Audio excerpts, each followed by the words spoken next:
In 2024, something strange happened in Pyongyang's Rodong Sinmun newspaper. Two birthday messages for Kim Jong-un were published. One from Russian President Putin and another from Chinese President Xi Jinping. But here's what was odd. Putin's message was prominently displayed at the top, but Xi's message, it was relatively small, tucked away in a less noticeable spot. North Korea experts caught this pattern and took notice. Something big is changing, they said, because here's the thing. China isn't just any ally to North Korea. Chinese troops shed their blood defending North Korea during the Korean War, didn't they? China handles over 90% of North Korea's trade. It's their lifeline. So to sideline China like this meant something massive was happening. And at the center of that change was Russia. What exactly was going on? Why was North Korea starting to shift its weight from China, a country it had relied on for over 70 years, toward Russia? Today, we're going to solve this mystery. The real reason North Korea started leaning toward Russia instead of China? Let's get started.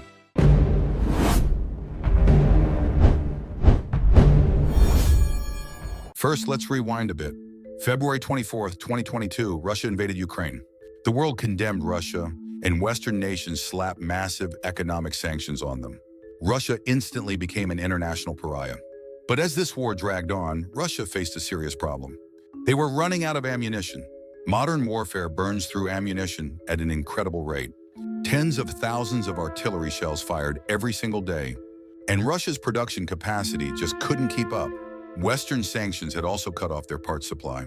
Putin was desperate, so he turned to North Korea. Why North Korea? Because North Korea had stockpiled massive amounts of Cold War-era weapons. Analysts estimate they've got millions of Soviet-style artillery shells sitting in storage.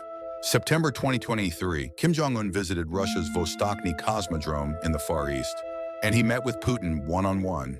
After this meeting, strange things started happening. North Korean cargo ships began frequenting Russian ports.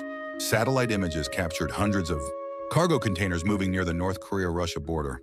U.S. intelligence agencies announced North Korea has provided Russia with millions of artillery shells and ballistic missiles. The exact numbers remain classified, but experts agree a substantial amount of military supplies changed hands. And in 2024, even more shocking information emerged. North Korea had deployed personnel to Russia. Though there's no official announcement, observations suggest thousands to tens of thousands of workers were sent for construction, rear support, and possibly even combat deployment. China must have been pretty uncomfortable watching all this unfold, because China had been trying to avoid officially getting involved in the Ukraine war. They didn't want to completely destroy their relationship with the West. But North Korea, they didn't care about China's position at all. They jumped right in to support Russia's war effort. This was the beginning of the shift. But here's the question. Why did North Korea go this far to help Russia?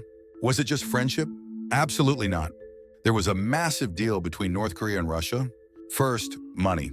Though exact figures haven't been disclosed, experts estimate North Korea received anywhere from hundreds of millions to over $1 billion from Russia. That's way more than North Korea's entire annual official export revenue. Second, food and energy. North Korea is chronically short on food, but Russia is one of the world's largest grain exporters. Intelligence suggests Russia provided North Korea with rice, wheat, and crude oil. For the North Korean regime, that's a lifeline. Third, and most important, military technology. June 19, 2024, Kim Jong-un and Putin met in Pyongyang and signed a year comprehensive strategic partnership treaty. The core of this treaty, a mutual military assistance clause. If one side is attacked, the other provides immediate military support. This is basically a military alliance. But what's more important is what might be hidden behind this treaty. Let's look at the technology North Korea is reportedly asking Russia for. First, reconnaissance satellite technology. North Korea has launched its own reconnaissance satellites, but their performance is questionable. Russian assistance could massively upgrade this capability. Second, ICBM re-entry technology. For a missile carrying a nuclear warhead to penetrate the atmosphere and accurately hit its target requires incredibly sophisticated technology, and there's evidence of Russian cooperation in this area. Third, nuclear submarine technology.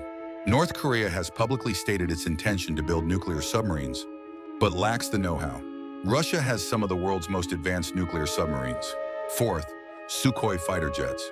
North Korea's air force is filled with outdated MiG fighters, and analysts suggest requests for Russia's latest fighter jets are on North Korea's wish list. All of this is what North Korea desperately wants, but China never gave them any of it. Why not? Because China doesn't want North Korea getting too strong. They're worried about losing control, but Russia was different. Russia, desperate to survive the war right now, was willing to put what North Korea wanted on the negotiating table. This is the first reason North Korea started leaning toward Russia. Their needs perfectly aligned. But there's another reason North Korea turned toward Russia: gaining leverage over China. Let's go back a bit further. 1983, Chinese leader Deng Xiaoping visited Pyongyang and urged Kim Il-sung to embrace reform and opening. Kim Il-sung refused. Why? Because from Pyongyang's perspective, reform and opening meant giving up one-man dictatorship for collective leadership. That was absolutely unacceptable to the Kim dynasty. That's when cracks started forming between North Korea and China. 1992, South Korea and China established diplomatic relations. North Korea must have felt betrayed. Our big brother China is shaking hands with our enemy. 1997, Wang Zhangyao, a high-ranking Workers' Party secretary, applied for asylum in China. Kim Jong-il told China to hand him over, but China refused and sent Huang to South Korea instead. Relations between North Korea and China cooled significantly. Things didn't improve in the 2010s either. Before Kim Jong-il died, he visited China 3 times requesting weapons support, but analysts say China made reform and opening a condition. Same story after Kim Jong-un took power. 2013, Kim Jong-un conducted a 3rd nuclear test. This was right when Xi Jinping had just taken power. China had asked for restraint, but Kim ignored them. Xi must have been pretty annoyed. And for the next few years, there were no summit meetings between him and Kim. From 2013 to 2018, a full 5 years without a single North Korea-China summit. This was unprecedented.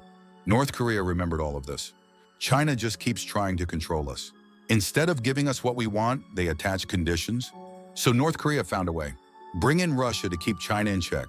Think about it from North Korea's perspective. If you only depend on China, you have to accept whatever China demands. You have no other options. But if you bring in Russia as a new big brother, hey China, you're not the only major power looking out for me. Push too hard and I'll lean even more toward Russia. That's the message they could send. And it actually worked. As North Korea got closer to Russia, China started getting nervous. China can't completely abandon North Korea. If North Korea collapses, US forces could reach China's border. So China found itself having to offer more to keep North Korea on their side. This is exactly the leverage Kim Jong-un wanted. This is the second reason North Korea started leaning toward Russia, securing a bargaining chip against China. The third reason is simpler. Russia interferes less than China. Whenever China gives North Korea something, they attach conditions. Pursue reform and opening, restrain nuclear tests, reduce missile launches, ease tensions. From North Korea's perspective, this is incredibly burdensome.